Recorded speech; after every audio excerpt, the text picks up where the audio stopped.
M2 Browning. In combat, your machine gun is what stands between your squad and the enemy. For nearly 90 years, America's most iconic machine gun was also one calibration error away from killing the man behind it. Get that calibration wrong, and the gun could catastrophically fail. The U.S. Army knew. They kept it anyway, because there was always a replacement coming. There wasn't. Afghanistan, 2010. A gunner swaps a burning barrel under fire. The weapon fails. Shrapnel tears through his leg. The Army calls it operator error. Their own safety reports used different language, an extremely high number of avoidable soldier injuries, loss of fingers, shrapnel wounds, burns, fractures. Multiple replacement programs. Not one entered service. The M2 is still the standard American heavy machine gun. The same institution that left this calibration in place for 90 years is still running your military's weapons programs today. This is the story of why the fix never came, until there was nothing left to wait for. That calibration had been part of the M2 since its first production model. To understand why a soldier in 2010 was maimed by a procedure dating to 1918, and why the Army never eliminated it, you have to understand the engineering decision that started it all. General John Pershing, commanding American forces in Europe, cables the Ordnance Department from France.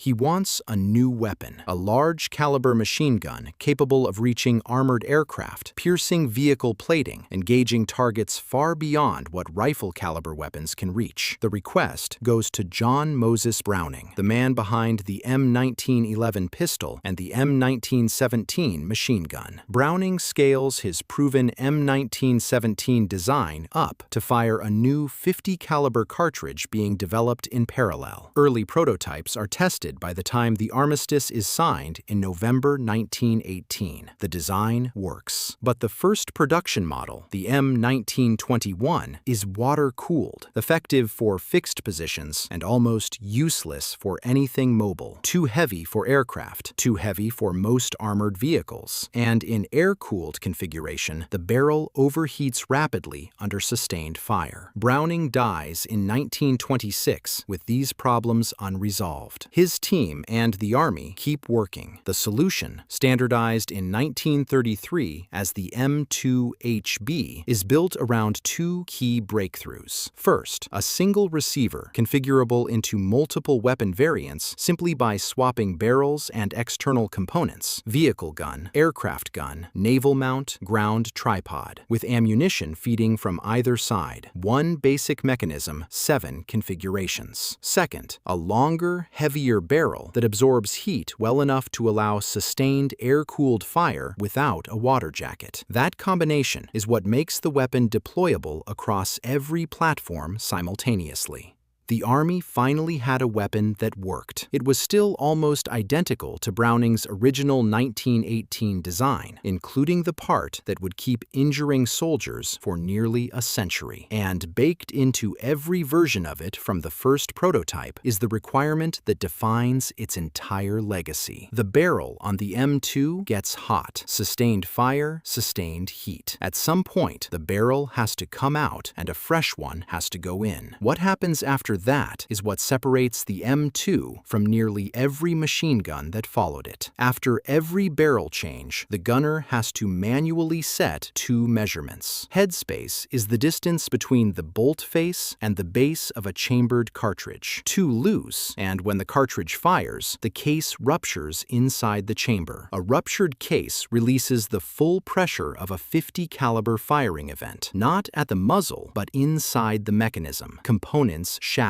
Shrapnel exits in every direction. Timing is the point in the bolt's forward travel at which the firing pin releases. If it releases before the bolt is fully locked, the cartridge case is unsupported at the critical moment. Same result. Internal explosion. Shrapnel. Both adjustments. Every barrel change. With a dedicated gauge by feel. The Army's operator manual is direct. Improper headspace can cause malfunctioning, damage to parts, and injury to personnel. Later revisions use stronger language. The weapon, the manual warns, will explode if the procedure is not followed correctly.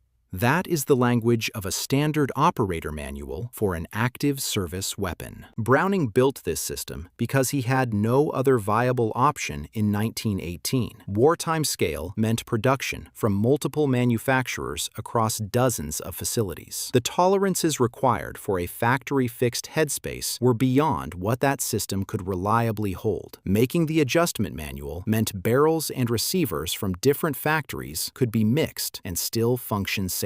One trained soldier with a gauge could compensate for the variation that wartime scale manufacturing always creates. It was a rational engineering decision for 1918. The question the Army never seriously confronted was what happens when those constraints disappear, when manufacturing tolerances can be held at the factory, when the fix is available, proven, and in use by Allied militaries. The Marine Corps training standard for completing the headspace and timing procedure correctly under controlled conditions: 7 minutes. 7 minutes, with adequate light, with the right tools, with a barrel that has cooled, with steady hands and enough time. That is the gap the Army managed with training doctrine for 90 years. The M2's record made replacing it feel inevitable before it felt urgent. World War II. The weapon is everywhere. On tanks, on half-tracks, on landing craft, on PT boats, on anti-aircraft platforms, on fighters, on bombers. No platform that can carry it goes without one. The 50 caliber round reaches distances and penetrates materials that smaller calibers cannot touch. By the time the war ends, U.S. factories have produced, according to post-war production histories, nearly 350,000 M2HB ground guns alone. Add the aircraft variants, the naval mounts, the vehicle guns, the total approaches 2 million 50 caliber Brownings of all types. The M2 is not just a piece of equipment. It is the backbone of American heavy machine gun capability across every service and every theater. Consider what has happened to its peers. The M1 Garand is gone. The Thompson is gone. The Browning automatic rifle is gone. The M1919, which fired alongside the M2 for decades, is gone. Every major American small arm of the Second World War has since been retired or relegated to ceremony and reserve storage. The M2 is still here, still the standard U.S. heavy machine gun. That fact alone explains the institutional gravity that any replacement had to overcome. Korea, unchanged. Vietnam, unchanged. Browning's 1918 design is still the primary American heavy machine gun 30 years later, 40 years later. That durability creates its own momentum. Any replacement has to beat not just the M2's performance, but the training pipelines, the logistics networks, the mounting systems, and the doctrine built around it across generations of service. In Vietnam, the weapon reaches its most mythological moment. Gunnery Sergeant Carlos Hathcock mounts a telescopic sight on an M2HB and uses careful trigger manipulation to fire single shots. A confirmed kill at approximately 2,500 yards. The record stands for 35 years.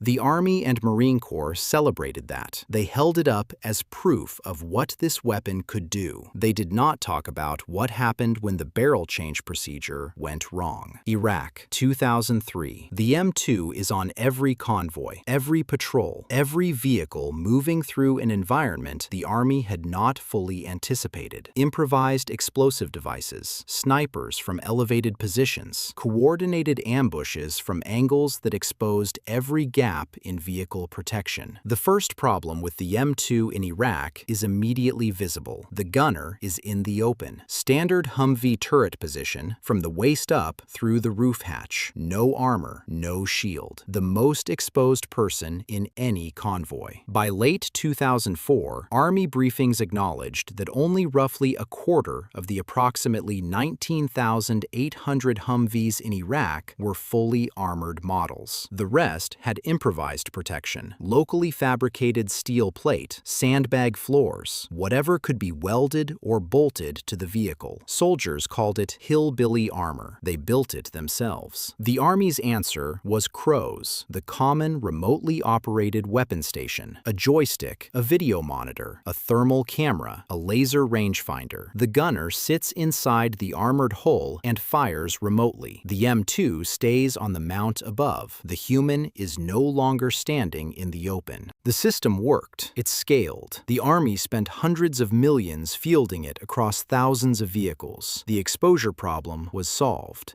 CROWS did not touch headspace and timing. The M2 on a CROWS mount is mechanically identical to the M2 in a ring turret. The barrel still gets hot. The barrel still has to change. The procedure still requires the same gauge, the same adjustments, the same precision measurement performed in whatever conditions the field provides. The Army had spent an enormous amount of money and time putting the gunner inside the vehicle and left the weapon's most dangerous maintenance requirement exactly where it had always been. Two problems, one solution, one left to continue. The Army's logic for not fixing the headspace and timing procedure had been consistent for decades. The problem was never that the Army didn't know. The problem was that fixing it meant admitting the M2 was here to stay, and every failed replacement pushed that admission 1 year further away. The M2 was being replaced. A new system was in development. Once that system arrived, the calibration requirement would become a historical footnote.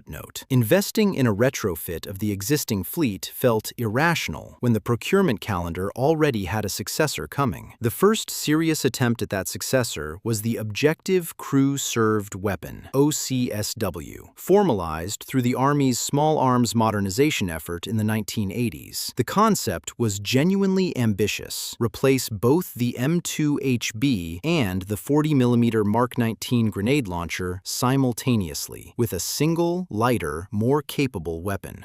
The weapon that came out of development was the XM307 Advanced Crew-Served Weapon, 25mm belt-fed, programmable airburst munitions, rounds that detonate at a calculated distance, allowing engagement of enemies in defilade or behind cover, computerized fire control, integrated laser rangefinder, and the feature that made procurement offices genuinely excited: modularity. With a unit-level parts swap, the same receiver reconfigured into a 50 caliber heavy machine gun, the XM312. One platform, two roles, one procurement. Congress funded it. Development ran across nearly 2 decades. By the mid-2000s, program briefings described it as cleared for full system development. This was real institutional momentum. The rate of fire was approximately 260 rounds per minute. The M2HB fires between 450 and 575. That gap is not a performance statistic. It is suppression. A machine gun at 450 rounds per minute denies movement, keeps enemy fighters down, buys the squad time to maneuver. At 260, the intervals between rounds grow long enough to exploit. American infantry doctrine had been built around the M2's suppression capability for generations. The XM307 could not meet that standard. The XM312, the 50 caliber derivative, carried the identical constraint. Lighter than the M2, better recoil characteristics, unable to deliver the volume of fire that made the M2 irreplaceable.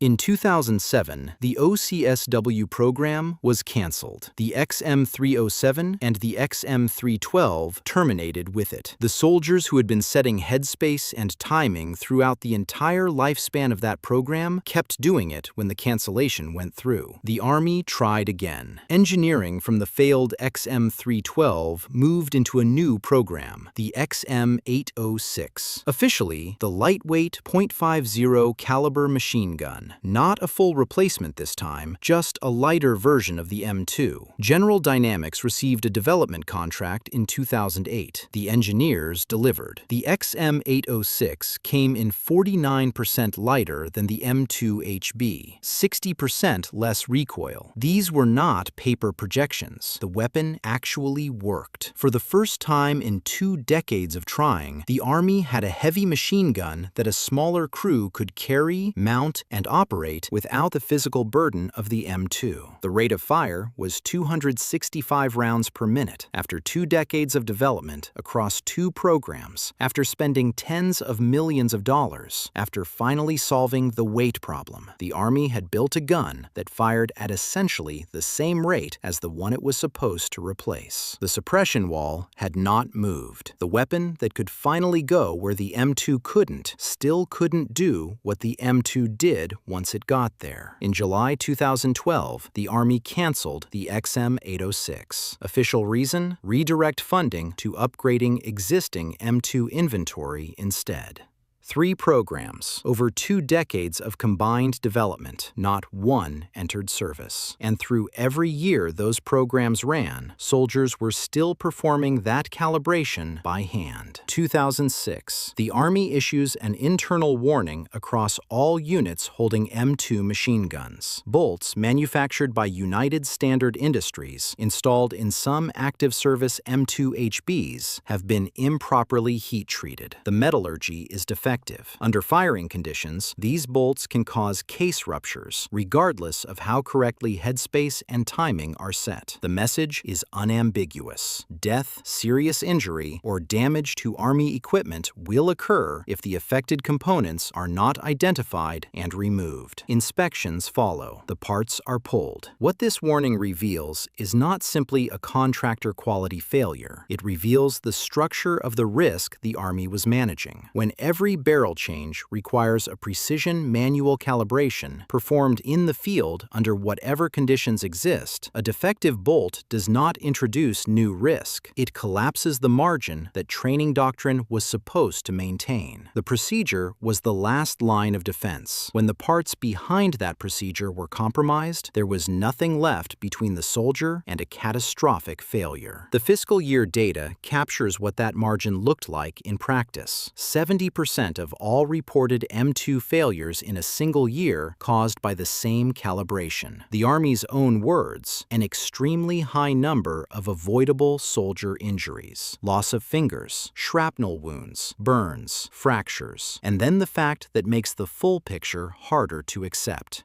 F.N. Herstal, one of the world's primary M2 manufacturers, had already developed a variant with a quick-change barrel and fixed headspace. Their documentation described it as eliminating the need to check and adjust headspace at the operator level. Tens of thousands of these weapons were in service worldwide. NATO allies operated them. The U.S. Army was already purchasing M2 HBs from FN. The fixed headspace variant existed in the same manufacturer's catalog. They did not need a new machine gun. They needed the version that already fixed the problem. The Soviet Union had adopted a heavy machine gun with fixed headspace and quick-change barrel logic in 1972, before the United States began its major modern replacement efforts. The adversary had implemented this while American soldiers were still being issued the manual gauge. The technology was not waiting to be invented. It was waiting to be prioritized. And the 2008 Army Safety Report, the same report that documented the avoidable injuries, confirmed it. Near the end of its published findings, the Army noted it was already developing, quote, 2 versions of the M2 machine gun, a quick-change barrel to be fielded in April 2010 and a lightweight variant, both with fixed headspace and timing, eliminating the need for adjustments by soldiers in the field. The Army knew the accident data. The Army was already building the fix, and the Army still let 2 more fiscal years of avoidable injuries accumulate while the conversion program completed its development schedule.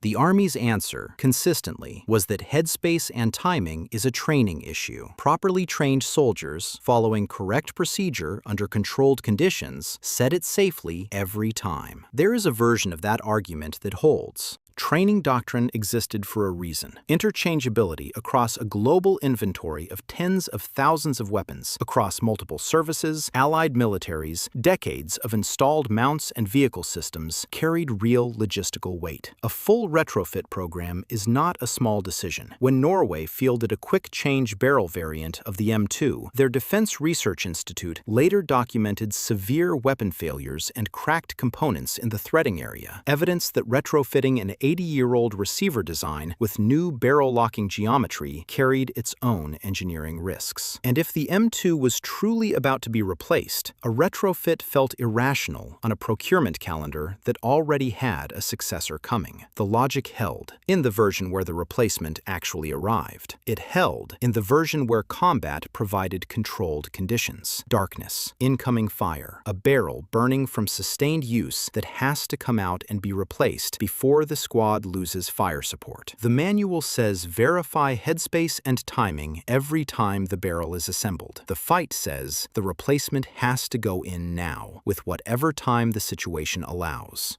Training, 7 minutes. Combat, whatever the field gives you. The Army continued describing this as a training problem, while its own safety data was documenting what that gap looked like in practice. The documented injuries were not theoretical outcomes from a manual. They were real results from real barrel changes in real conditions, classified by the Army itself as avoidable. The M2A1 program did not begin because the Army chose to address a documented operator hazard. It began because the OCSW was canceled, because the XM307 was canceled, because the XM312 was canceled, because the XM806 was canceled, because there was nothing left to replace the M2 with, and the Army had finally run out of procurement horizon to point to. If the M2 is permanent, you have to invest in the M2. In 2010, General Dynamics received a contract of approximately $35 million for M2A1 quick change barrel conversion kits, new barrel assembly, headspace fixed permanently at the factory into each individual barrel. The operator does not set headspace, does not use a gauge, does not count clicks. The barrel change. Retract the charging handle slightly, rotate the barrel by its carrying handle, remove it from the J slot, insert the replacement, lock it. Approximately 30 seconds. From 3 to 5 minutes of manual precision calibration performed under whatever conditions the field provided to 30 seconds.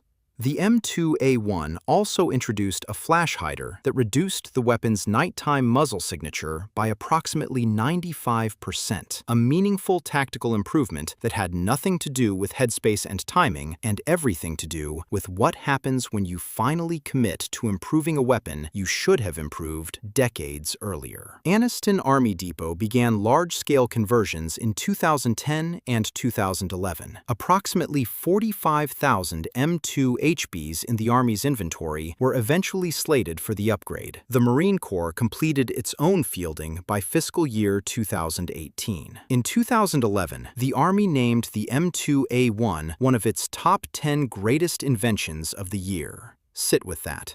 The operator manual had warned of injury from improper headspace and timing since at least the 1940s. Safety data documented dozens of serious injuries per year from this procedure. American allies had fielded the fixed headspace solution for decades. The Soviet Union had implemented the equivalent in 1972. Sean McMahon was injured in 2010, the same year the conversion contract was signed. And in 2011, the Army celebrated its decision to finally apply a proven solution to a documented problem as one of the greatest inventions of the year. The Marine Corps framed the M2A1 upgrade in official communications as improving marine lethality and survivability.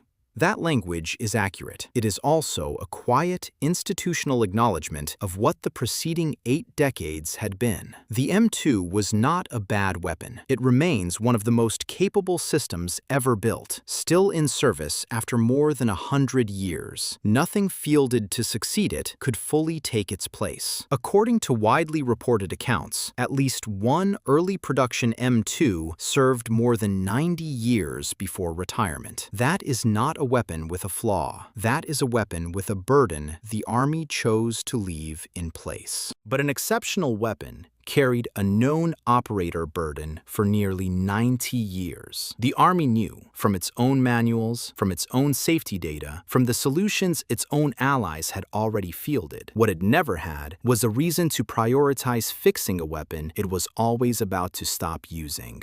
The OCSW, the XM307, the XM312, the XM806. Every year a program ran was another year the fix was deferred. Every cancellation returned soldiers to a weapon the Army had not fully committed to improving. And through every one of those years, gunners were setting headspace and timing by hand, in whatever conditions the field provided with whatever time the squad had. The M2 did not need a replacement. It needed the Army to stop waiting for one. The fix came when there was nothing else left to do. It took 90 years. The Army called it one of the greatest inventions of 2011. If this made you want to go deeper, the 2 books that shaped this video are linked in the description, and so is the vault, where I keep the full script, research, and everything that didn't make the final cut. Subscribe for more.